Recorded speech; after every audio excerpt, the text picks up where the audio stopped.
નમસ્તે વિદ્યાર્થી મિત્રો, હું દિવ્યેશ કોઠિયા. આજે વિષય ગણિત એમાં ધોરણ 7 એનું ચેપ્ટર નંબર 1 પૂર્ણાંક સંખ્યા વિશે આજે વાત કરવાના છે. હવે સંખ્યા વિશે વાત તો આપણે આગલા ધોરણની અંદર ઘણી કરી, પણ હવે સંખ્યાઓની અંદર કેવા કેવા પ્રકારની સંખ્યાઓ આવતી હોય એના વિશે વાત આજે કરવાની છે. અહીંયા તમને 3 પ્રકારની સંખ્યા આપેલી છે. એમાં એક પ્રાકૃતિક સંખ્યા છે, એક પૂર્ણ સંખ્યા છે અને એક પૂર્ણાંક સંખ્યા છે. તો ચાલો એના વિશે જોઈએ. પેલું તમને એક પ્રાકૃતિક સંખ્યા આપેલું છે. પ્રાકૃતિક સંખ્યાને તો પહેલાં અંગ્રેજીમાં નેચરલ નંબર કહેવાય, બરાબર. હવે પ્રાકૃતિક સંખ્યાની અંદર કઈ સંખ્યાનો સમાવેશ થાય? તો કે પહેલાં તો એક વસ્તુ એ યાદ રાખવાનું કે પ્રાકૃતિક સંખ્યાની અંદર હંમેશા ધન સંખ્યાનો સમાવેશ થતો હોય છે.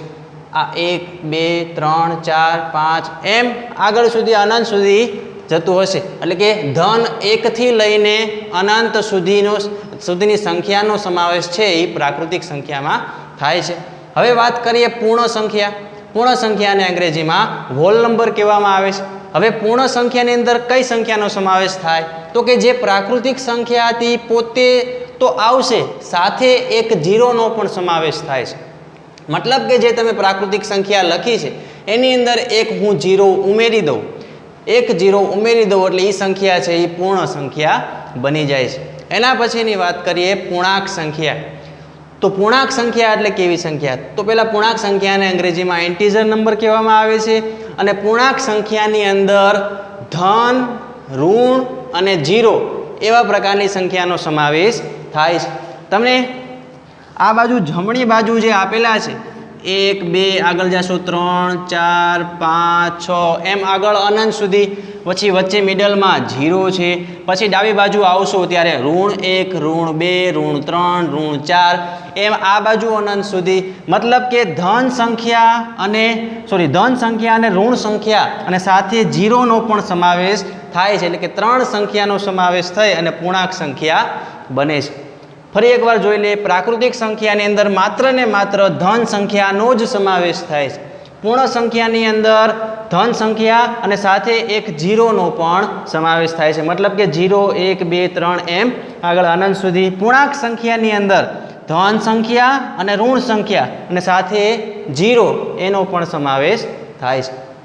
ચાલો, હવે પ્રાકૃતિક સંખ્યાની અંદર તમને કોઈ એમ પૂછ્યું હોય, એક માર્કમાં એમ પ્રશ્ન પૂછાય કે પ્રાકૃતિક સંખ્યાની અંદર સૌથી નાનામાં નાની સંખ્યા કઈ?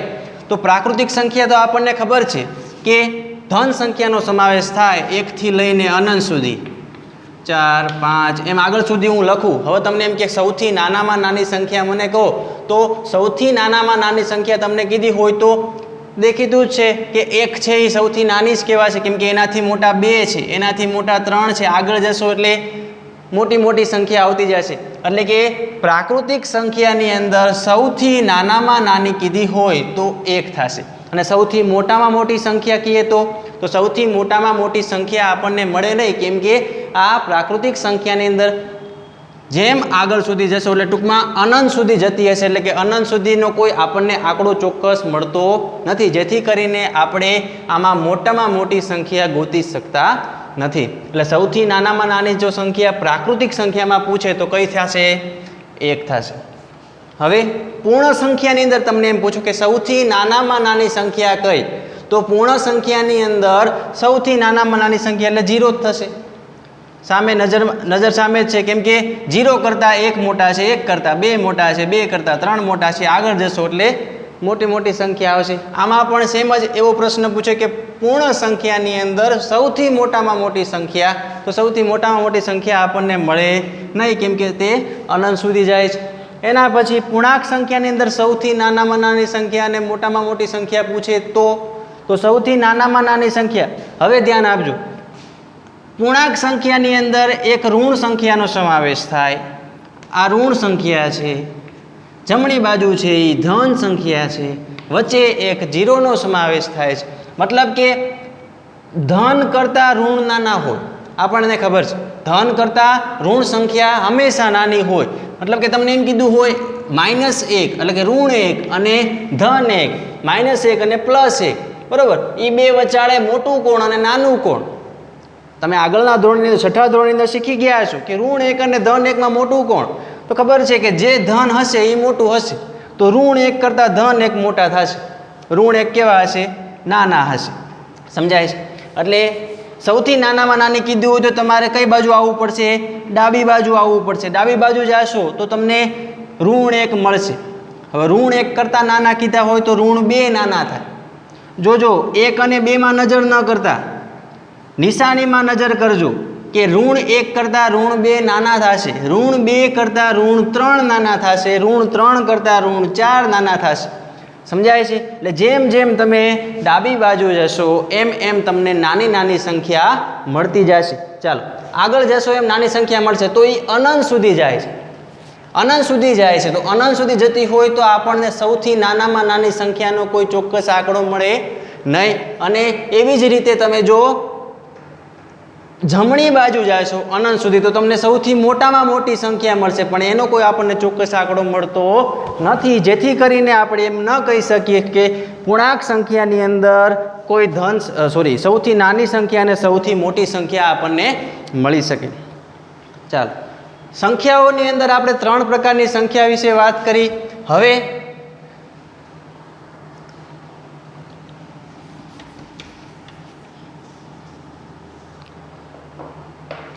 હવે આપણે આ સંખ્યાને સંખ્યા રેખા ઉપર ગોઠવી.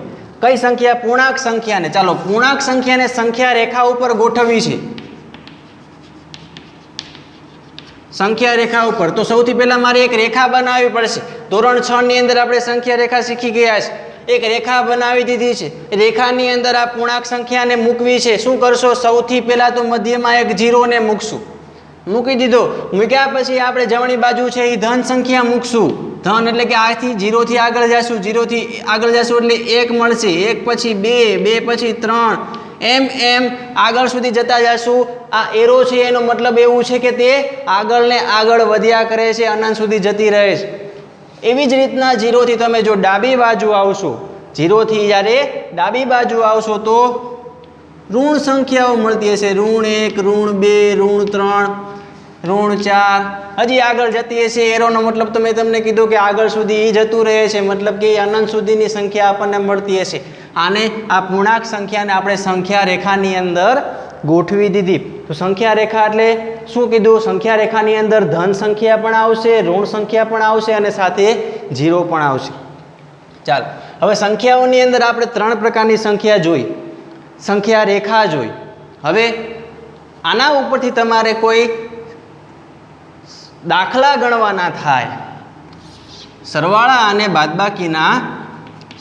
અને બાદબાકી કરવાની થશે ત્યારે ખાસ કરીને નિશાનીનું વધારે ધ્યાન આપવું પડશે. કેમ કે આગળના ધોરણોની અંદર તમે ઋણમાં જવાબ આવે એવા બહુ તમને ઓછા અથવા તો નહીવત દાખલા જ નહોતા, પણ હવેથી તમારે ઋણમાં જવાબ આવે અથવા તો નિશાનીને ધ્યાનમાં રાખી અને કેવા પ્રકારનો જવાબ મળતો હોય એના વિશે તમારે થોડુંક વધારે ખાસ ધ્યાન આપવું પડશે. હવે જ્યારે તમે સરવાળા બાદબાકી કરતા હોય ત્યારે ખાસ તમારે નિશાનીનું ધ્યાન આપવાનું થશે. જો તમને હમણાં સમજાવું છું. આ એક હું કોષ્ટક તમને બનાવી દઉં છું.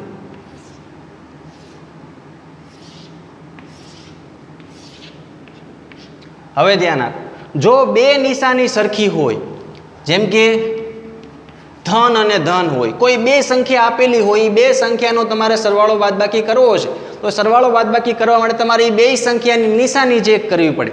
એ 2 સંખ્યાની નિશાની ચેક કરો. માનો કે જો 2 સંખ્યાની નિશાની ધનની હોય, હું તમને એમ કહું કે 5 અને 9 છે, એ બેનો સરવાળો કરવો છે તો 2 સંખ્યાની નિશાની કેવી છે? 5ની નિશાની પ્લસ છે, 9ની નિશાની પણ પ્લસ છે. તો 2ની નિશાની, જો 5ની નિશાની મેં પ્લસ શું કામે કીધી?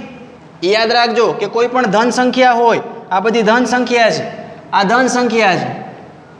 સમજાય છે? કેમ કે એની આગળ કોઈ પણ પ્રકારની તમને નિશાની દેખાડતા નથી.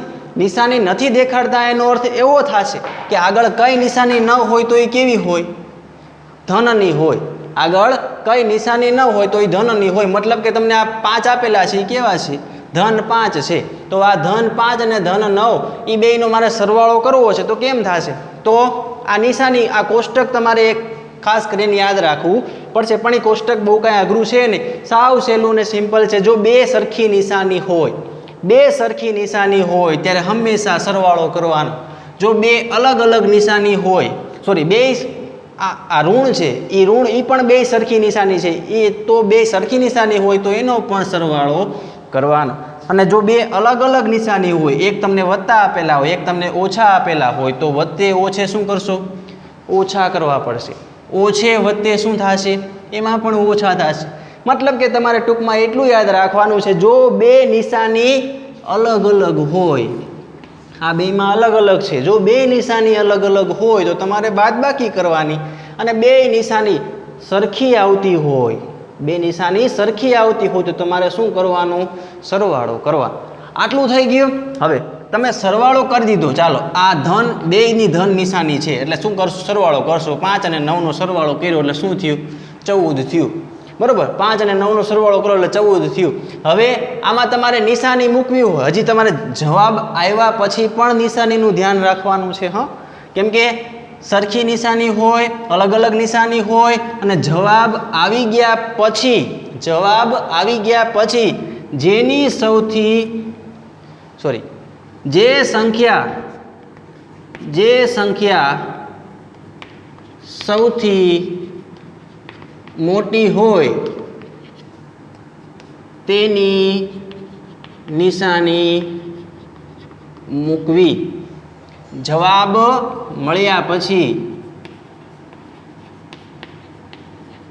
શું કરશો? આ કામ પૂરું થઈ ગયું, સરવાળા બાદબાકી કરી નાખી, પછી આપણને કાંઈક જવાબ મળશે. તો જવાબ મળ્યા પછી જે સંખ્યા મોટી હોય, આ 5 અને 9માં મોટું કોણ? તો કે 9 મોટા છે, તો 9ની નિશાની કેવી છે? વત્તાની છે, તો આગળ તમારે વત્તા મૂકવાના. પણ તમે અહીંયા તો વત્તા ન મૂકો કે મૂકો, શું ફેર પડે? કેમ કે આ વત્તા જ છે.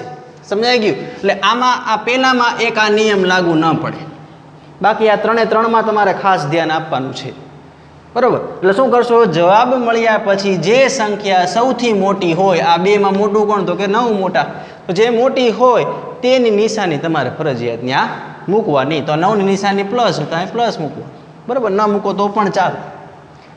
હવે તમને કોઈ એક હું બીજું ઉદાહરણ આપું.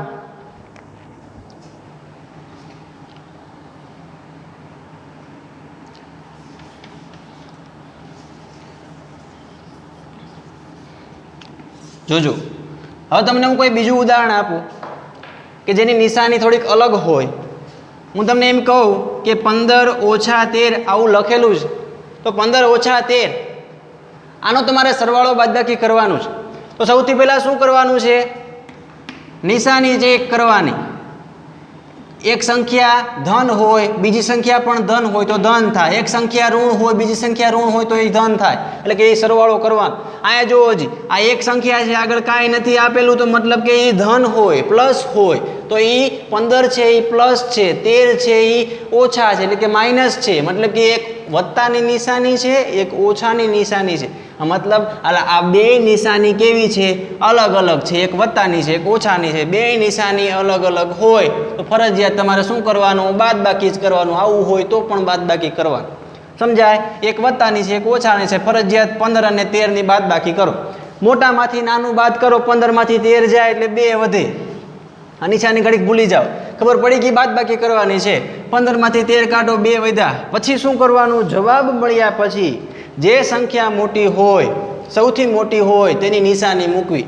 આમાં જોવો સૌથી મોટી કોણ છે? 15 કે 13? તો 15 મોટા છે, ખબર જ છે. તો 15ની નિશાની કેવી છે? પ્લસ, તો કે આ +2. મૂકો કે ન મૂકો, શું ફેર પડે? પ્લસમાં તમે મૂકો ન મૂકો કાંઈ ફેર પડે નહીં. એટલે કે 15 ઓછા 13 જવાબ આપણને મળે 2. સાવ સહેલું છે, કાંઈ અઘરું છે નહીં. હજી તમને કોઈ એવી રકમ આપી દઉં, ચાલો આવું આપેલું છે 18 ઓછા 21. નિશાની ચેક કરો પહેલાં બેયની. 18ની કેવી છે? કાંઈ ન હોય તો પ્લસ હોય. 21ની કેવી છે? તો કે ઓછા છે. હાલો, એક વત્તા છે, એક ઓછા છે. બે નિશાની અલગ અલગ છે, અલગ અલગ છે, જેથી આપણે શું કરવું પડશે? બેયની ફરજિયાત બાદબાકી કરવી પડશે. તો બેયની, કેમ કે એક વત્તાની એક ઓછાની બે અલગ અલગ નિશાની હોય એટલે બાદબાકી કરવાનું. બાદબાકી કરો ને 18 અને 21ની, તો બાદબાકી કરવામાં શું કરવાનું? એક મોટામાંથી નાનું બાદ કરી દેવાનું. સમજાય છે? મોટામાંથી નાનું બાદ કરી દેવાનું. મોટામાંથી નાનું બાદ કરો, 21માંથી 18 જાય તો કેટલા વધશે? તો કે 3 વધશે. આ 3 વધ્યા. હવે શું કરવાનું? જવાબ મળ્યા પછી જે સંખ્યા સૌથી મોટી હોય એની નિશાની મૂકવાની. સૌથી મોટી કોણ છે 18 અને 21માં? તો કે 21 મોટા છે. તો 21ની નિશાની કેવી છે? તો કે ઓછાની છે. તો કે જેથી જવાબ આપણને શું મળશે? -3 મળશે. જોજો આવા પ્રકારના પણ જવાબ મળે ઓછા વત્તાવાળા. એટલે નિશાનીનું ખાસ ધ્યાન આપવું. જ્યારે તમે કોઈ બે સંખ્યાનો સરવાળો બાદબાકી કરતા હોય એટલે પહેલાં તો તમારે નિશાનીનું ધ્યાન આપવું પડશે. એક રકમ જોઈ લઈએ. ચાલો, આવા પ્રકારની રકમ આપેલી છે. બે ઓછાની છે. જોજો બે સંખ્યામાં ઓછાની નિશાની છે. 25 એ પણ ઓછા છે, 10 એ પણ ઓછા છે. તો આપણને ખબર છે બે 10 હોય, સોરી બે નિશાની માઇનસ હોય. બે નિશાની માઇનસ હોય તો ફરજિયાત શું કરવાનું? વત્તા કરવાના. સરવાળો કરવાનો. કેમ કે આપણને ખબર છે સરખી નિશાની વાળી સંખ્યા હોય તો હંમેશા સરવાળો જ કરવાનો. સરખી નિશાની વાળી હોય, વત્તા હોય તોય વત્તા કરવાના, ઓછા હોય તોય વત્તા કરવાના. પણ જો અલગ અલગ નિશાની હોય તો ફરજિયાત તમારે ઓછા કરવાના. બે નિશાની સરખી છે તો 25 અને 10નો સરવાળો કરો. 25 અને 10નો સરવાળો 35 થાય.